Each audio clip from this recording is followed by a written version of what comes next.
सुबह के 9 बज रहे हैं और आप देखना शुरू कर चुके हैं जी दिल्ली एनसीआर हरियाणा पर दिल्ली वाला रेडियो टीवी। एक बार फिर से हाजिर हैं हम हमारे इस खास कार्यक्रम में दिल्ली वाले रेडियो टीवी के साथ।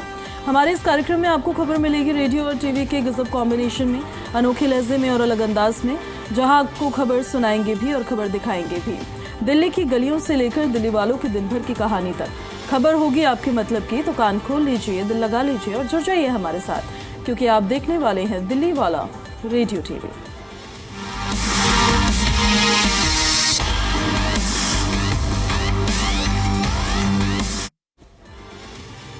और चलिए शुरुआत करेंगे हम खबरों की। सबसे पहले हम यमुना के जलस्तर के बारे में आपको बताते हैं। दिल्ली में लगातार यमुना नदी का जलस्तर दिल्ली वासियों के लिए खतरे की घंटी बजा रहा है। कभी दिल्ली की यमुना नदी का जलस्तर खतरे के निशान के पार पहुंच रहा है, तो कभी नदी का जलस्तर कम हो रहा है। लेकिन अब दिल्ली में बाढ़ का संकट टला नहीं है। लगातार पहाड़ों में हो रही बारिश के चलते यमुना के जलस्तर में बढ़ोतरी हो रही है। शुक्रवार को एक बार फिर से यमुना का जलस्तर कम हुआ था, लेकिन आज सुबह यमुना नदी का जलस्तर फिर से 205.18 मीटर पहुंच चुका है। दिल्ली में यमुना नदी का वाटर लेवल 205.33 मीटर है, जो कि खतरे के निशान को बताता है कि इतना खतरे का निशान होता है। तो ये जलस्तर कभी बढ़ रहा है, कभी कम हो रहा है, और जो लो लाइन एरियाज है वहाँ के लोगों के लिए एक परेशानी का सबब बना हुआ है। हालांकि प्रशासन मुस्तैद है, प्रशासन तैयार है और प्रशासन की तरफ से बार बार जब यमुना का वाटर लेवल बढ़ रहा है तो लो लाइन एरियाज में लोगों को ऊपरी इलाकों तक लाया जा रहा है।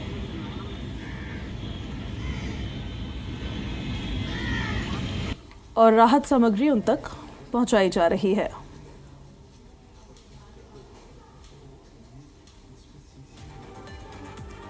ऐसे में देखिए, जो लो लाइन एरियाज में लोग रहते हैं उनके लिए ये एक बड़ी समस्या बन गई है।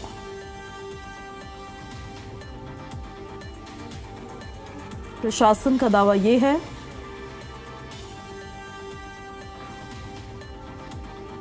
कि प्रशासन की तैयारी पूरी है। दिल्ली में लगातार बारिश और हथनीकुंड बैराज से छोड़े गए पानी की वजह से यमुना का जलस्तर चेतावनी स्तर के ऊपर चला गया है। कालिंदी कुंज घाट पर गुरुवार को पानी 10 फीट तक बढ़ा और तेज बहाव भी देखा गया। स्थानीय लोग हालात पर नजर बनाए हुए हैं, साथ ही प्रशासन भी नजर बनाए हुए हैं। दिल्ली में हो रही लगातार बारिश और हरियाणा के हथनीकुंड बैराज से छोड़े गए पानी का असर यमुना नदी पर साफ नजर आ रहा है। सुबह यमुना का जलस्तर चेतावनी स्तर को पार कर गया, जिसके बाद पानी में लगातार बढ़ोतरी देखी जा रही है। कालिंदी कुंज घाट पर गुरुवार को तेज बहाव देखा गया। यहां लहरों में उफान नजर आ रहा है। घाट पर मौजूद लोगों ने बताया कि सोमवार शाम से पानी बढ़ना शुरू हुआ था, जो कि गुरुवार तक लगभग 8 से 10 फीट तक बढ़ चुका है। ओखला बैराज के गेट खोलने के बाद भी पानी की रफ्तार और तेज हो गई है। बुधवार तक जो क्षेत्र सूखे थे, गुरुवार को वहां तक पानी चढ़ गया है। घाट किनारे बने सीमेंटेड चबूतरे तक पानी पहुंच चुका है, जो कि बुधवार को सूखा था। गुरुवार सुबह करीब 11 बजे का दृश्य साफ दिखाई देता है और यहां पर यमुना का जलस्तर बढ़ने से तेज धाराएं बन रही है। राजधानी दिल्ली और आसपास के क्षेत्रों में हो रही बारिश ने नदी में पानी की मात्रा को बढ़ा दिया है। हथनीकुंड बैराज से पानी छोड़ा गया है और लोगों का कहना है कि सोमवार शाम से लगातार पानी बढ़ने का सिलसिला जारी है। घाट पर खड़े लोग हालात पर नजर रखे हुए हैं। लहरों के तेज बहाव को देखकर सतर्कता बरत रहे हैं।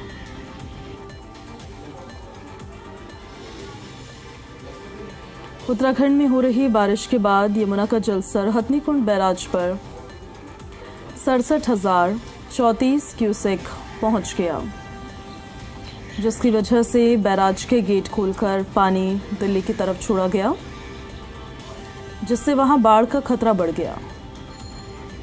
उत्तराखंड के पहाड़ों पर भारी बारिश होने से यमुना नदी पर बने हथनीकुंड बैराज का एकाएक जलस्तर बढ़ गया है। यमुना नदी का जलस्तर 50,000 क्यूसेक को पार कर 67,034 क्यूसेक दर्ज किया गया है। इसमें यमुना में 58,514, पश्चिमी यमुना में 7,010, पूर्वी यमुना में 1510 क्यूसेक पानी छोड़ा गया। जलस्तर बढ़ने पर फिर से बैराज के 18 गेट्स खोल दिए गए और पानी को दिल्ली की तरफ डाइवर्ट कर दिया गया। ऐसे में दिल्ली के बाढ़ का खतरा अब काफ़ी ज़्यादा बढ़ गया है। सिंचाई विभाग के अधिकारियों का कहना है कि भारी बारिश हो रही है और यमुना नदी का जलस्तर और बढ़ने की संभावना है। बैराज के कर्मचारियों को 24 घंटे अलर्ट रहने के निर्देश दिए गए हैं और बैराज से छोड़े गए पानी को दिल्ली पहुंचने में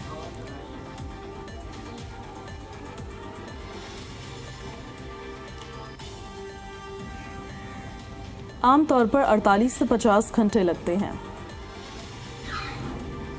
उधर टांगनी नदी का भी जलस्तर खतरे के निशान के करीब ही है, वहां तो बाढ़ ही आ गई है।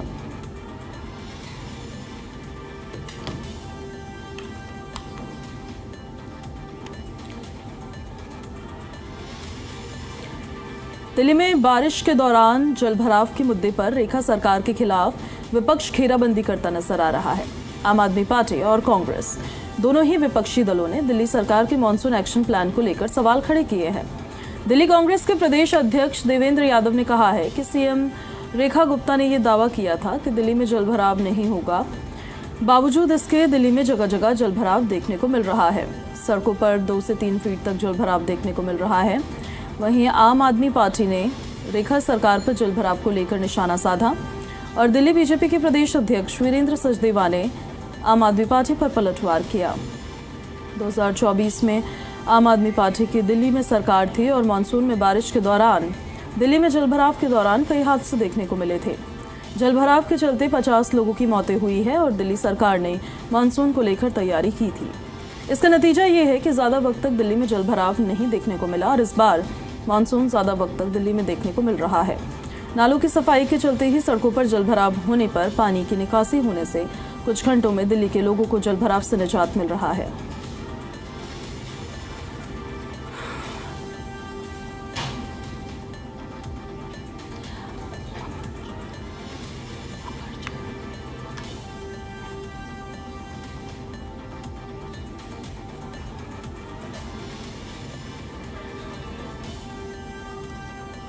तो विपक्ष के निशाने पर अब दिल्ली सरकार है और उनका कहना यह है कि दिल्ली सरकार ने कुछ भी काम नहीं किया है।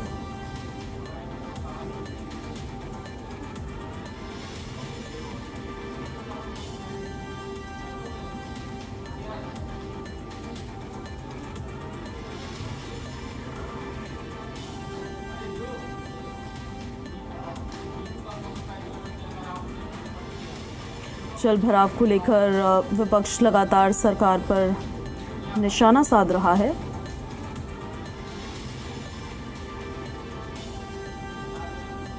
और उसको लेकर बीजेपी का कहना ये है कि आपने अपने वक्त में क्या काम किया, आप उसका जिक्र करें।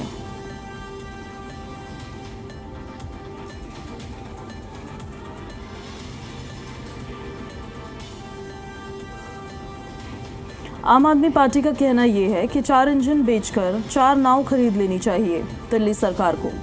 दिल्ली में जलभराव को लेकर बीजेपी सरकार पर आप बरसती नजर आई है।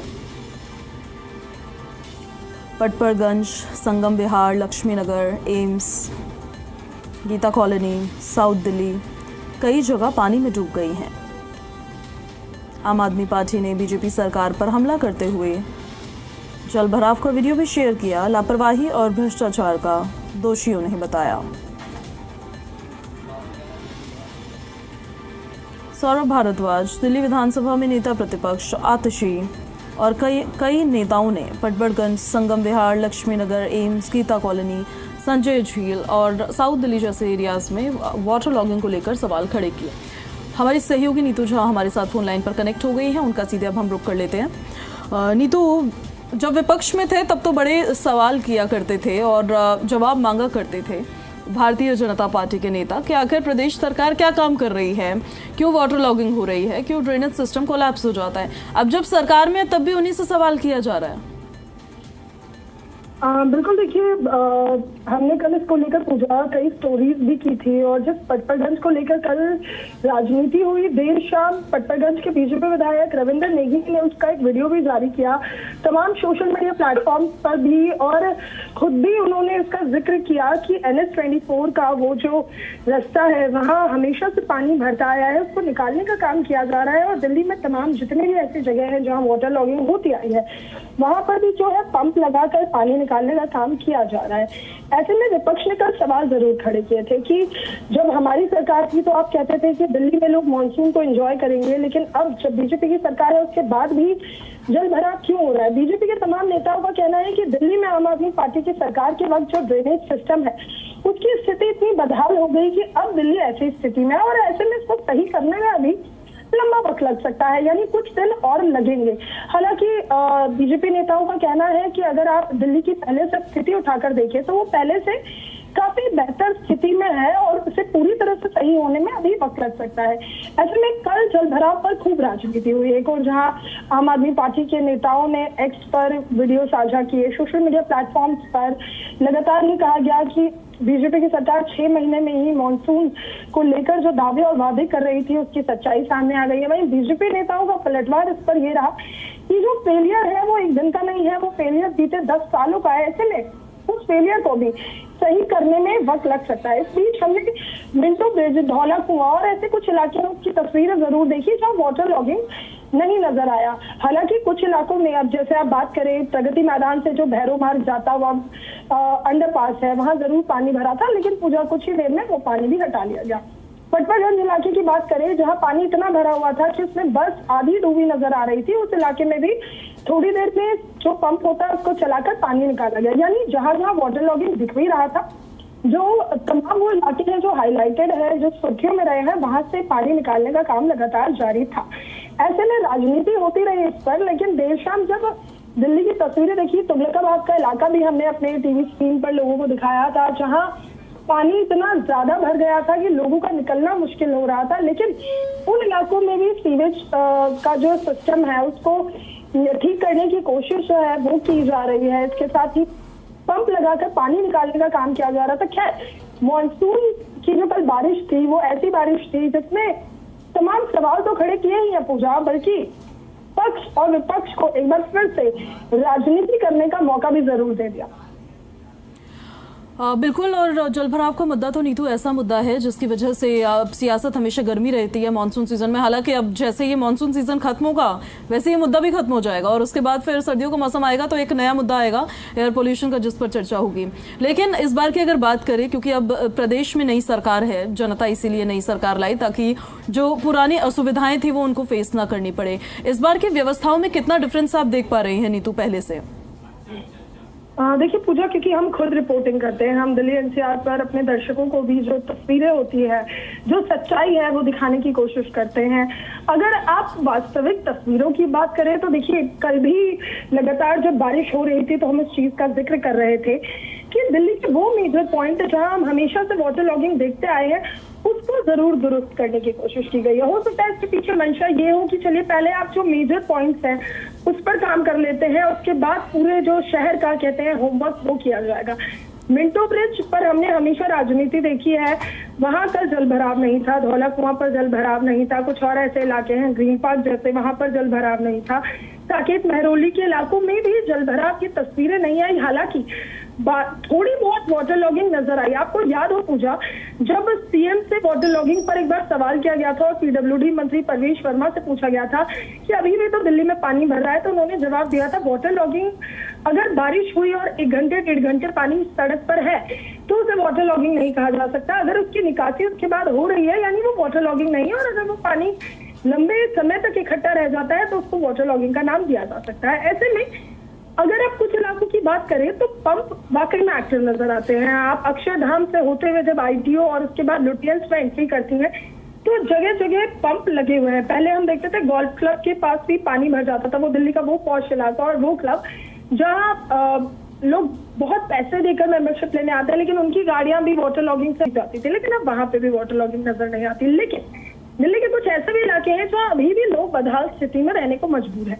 कई सवाल हैं इस पर, या तो सरकार की यहाँ नजर नहीं जा रही, या पहले जो टारगेट पॉइंट्स थे उनको ठीक करने की कोशिश की जा रही है, बाद में इन पॉइंट्स पर भी ध्यान दिया जाएगा। लेकिन काम जो है लुटेयर्स ने पूजा वो जरूर नजर आता है। आईटीओ पर पंप एक्टिव नजर आते हैं, जैसे ही बारिश होती है पंप चलने लग जाते हैं, अक्षरधाम पर पंप चलने लग जाते हैं, लुटेयर्स के सभी इलाकों में पंप चलने लग जाते हैं। लेकिन अभी भी कल जो तस्वीरें आई थी, तुगलकाबाद से तस्वीरें आई थी, दिल्ली के और इलाकों से तस्वीरें आई थी, वो कहीं ना कहीं ये सवाल जरूर खड़े करती है पूजा कि क्या काम अभी सिर्फ बड़े इलाकों में हो रहा है, क्या काम सिर्फ उन्हीं इलाकों में हो रहा है जहां मीडिया की नजरें होती हैं, यानी अभी पूरी दिल्ली में काम होना जरूर बाकी है। और एक सवाल देखिए ये कि दिल्ली की पब्लिक तो ये सोचती है ना नीतू कि हमको इन अव्यवस्थाओं को फेस ना करना पड़े, हमको इस समस्या से ना जूझना पड़े जिस समस्या से हम इतने वक्त से जूझते आ रहे हैं। अब उसके लिए कितना वक्त लगेगा? पब्लिक तो ये सोचे कि कब तक हम सिर्फ इंतजार में ही बैठे रहेंगे। बिल्कुल पूजा, दिल्ली का नागरिक होने के नाते ये सवाल तमाम उन लोगों के मन में होगा जो या तो वोट डालते हैं या जो राजनीति का हिस्सा बने हुए हैं कि ये आखिर स्थिति बदलेगी कब। देखिए, अगर इस पर सरकार का पक्ष हम जानना चाहें और समझे तो उनका कहना है कि दिल्ली का जो मॉडल है वो काफी पुराना है, ऐसे में उसमें बदलाव करने में वक्त लगेगा।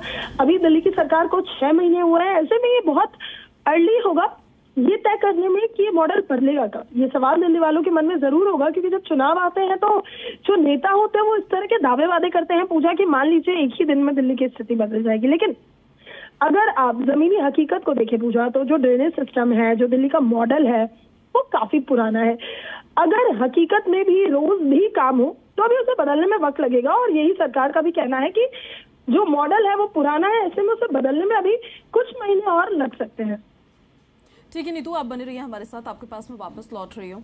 अब ये तो जल भराव के बारे में हम इन्फॉर्मेशन आप तक पहुंचा रहे थे कि जल भराव से लोग कैसे परेशान होते हैं, और दिल्ली की पॉलिटिक्स की अगर हम बात करें तो इस पर सिर्फ सियासत होती हुई नजर आती है। अब खबर में आगे बढ़ते हैं हम। अगली खबर जो हम आपको बताने वाले हैं वो खबर दरअसल भारी बारिश से जुड़ी हुई है। भारी बारिश की वजह से जामिया नगर मेट्रो स्टेशन के नीचे सड़क क्षतिग्रस्त हो जाने की वजह से एक होली फैमिली अस्पताल से जामिया नगर पुलिस स्टेशन की ओर यातायात बंद कर दिया गया। यात्रियों को सलाह दी गई है कि वो वैकल्पिक रूप से जाकर जो जाकिर नगर जोगाबाई बटला हाउस मार्ग है या फिर हाजी कॉलोनी है, जसोला विहार शाहीन बाग मार्ग है, उसका उपयोग करें। दिल्ली ट्रैफिक पुलिस ने एक और नई एडवाइजरी भी जारी की है कि जो कि 30 और 31 अगस्त 2025 के लिए है। ट्रैफिक पुलिस ने कहा है कि south side story the south Indian food and music festival के आयोजन की वजह से KD Jadhav wrestling hall, Indira Gandhi indoor stadium और आसपास के क्षेत्रों में 30 और 31 अगस्त को यातायात प्रतिबंधित रहने वाला है, डाइवर्जन लागू रहेंगे। यात्रियों को सलाह ये दी जाती है कि वो आईपी मार्ग, विकास मार्ग और रिंग रोड, राजघाट से आईपी डिपो से बचें, सार्वजनिक परिवहन का उपयोग करें और ट्रैफिक पुलिस के निर्देशों का पालन करें। और इसी वजह से ये ट्रैफिक एडवाइजरी देखिए जारी की गई है। नीतू हमारे साथ लगातार बनी हुई हैं, उनका अब हम सीधे रुख कर लेते हैं। नीतू, अब देखिए जल भराव होता है, बारिश होती है, फिर कई तरह के ये आयोजन भी हो रहे हैं, इसको लेकर लगातार डाइवर्जन्स किए जा रहे हैं। नीतू जुड़ेंगे हमारे साथ तो उनको इन्फॉर्मेशन उनसे इससे जुड़ी और लेंगे हम। फिलहाल आपको ये बता रहे हैं हम कि जामिया नगर मेट्रो के लिए भी एडवाइजरी जारी की गई है।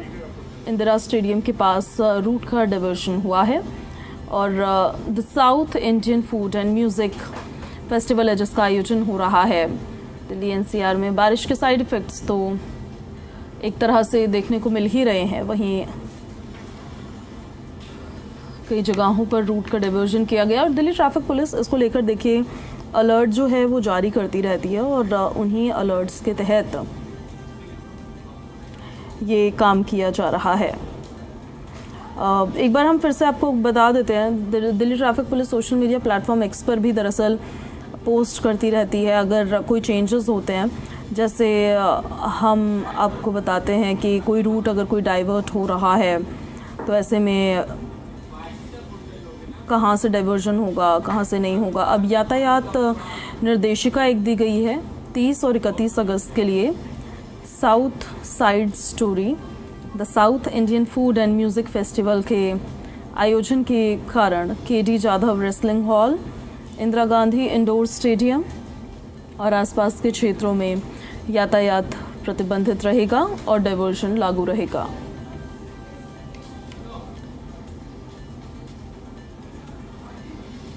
दिल्ली मेट्रो परियोजना के चलते बेघर लोगों पर सुप्रीम कोर्ट ने संज्ञान लिया।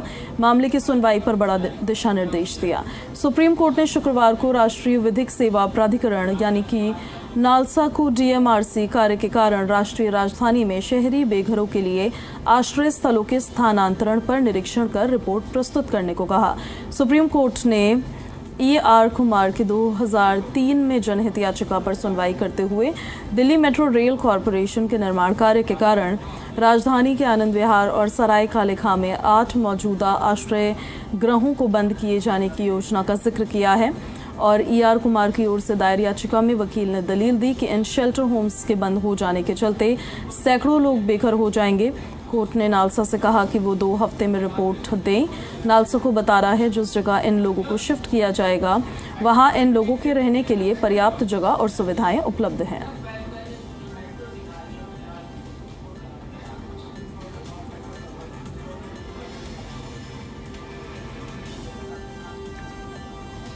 बेघर लोगों को सुप्रीम कोर्ट के तरफ से दिशा निर्देश, ये नालसा को दिशा निर्देश दिए गए हैं।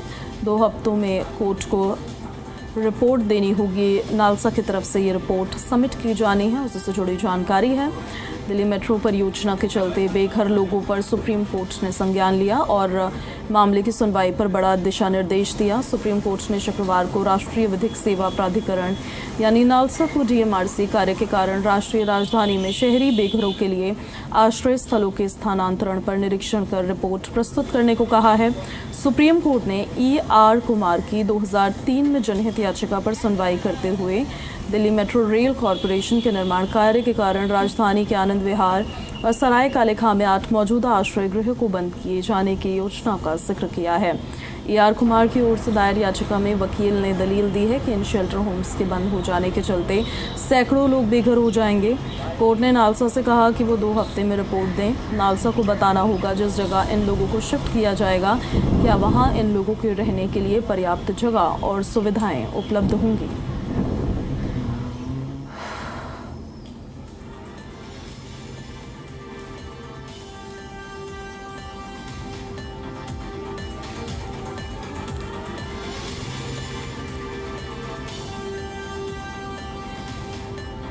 यहाँ रुक रहे हैं, एक ब्रेक के लिए बने रहे आप हमारे साथ।